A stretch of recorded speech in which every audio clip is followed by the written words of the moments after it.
প্রধানমন্ত্রী জানেন, এই সরকার জানে, খালেদা জিয়ার তিনি যদি সুস্থ হয়ে রাজপথের আন্দোলনে আসতে পারেন, সেই আন্দোলনের ঢেউয়ে এই আওয়ামী লীগের তত্ত্বের টাউস উড়ে যাবে।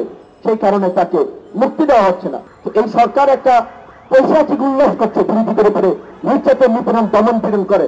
সেই কারণেই খালেদা জিয়ার মতো একজন অসুস্থ বয়স্ক নারী চিকিৎসার জন্য তার বিদেশে যাওয়া প্রয়োজন। ডাক্তাররা বলছে আমরা এই নিয়ে অন্তত এই পর্যন্ত মিনিমাম 100 দিন বক্তব্য রেখেছি, এইখানে অন্তত 20 থেকে 25টা মিনিমাম প্রোগ্রাম করেছি, ইন্ডোরে তো আছেই। তাকে মুক্তি দিয়েছে? তাকে মুক্তি দেয় নাই।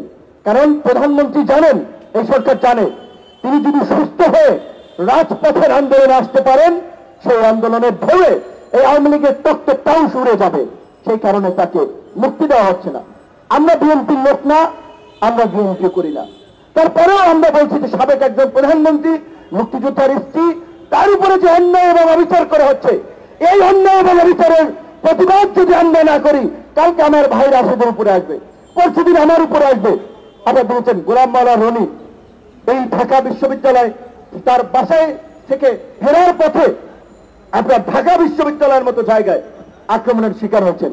ছাত্রদলের সাবেক সভাপতি এই শিল্পকলাতে হামলার শিকার হয়েছেন। এটা গোয়েন্দা সংস্থাগুলো করাচ্ছে।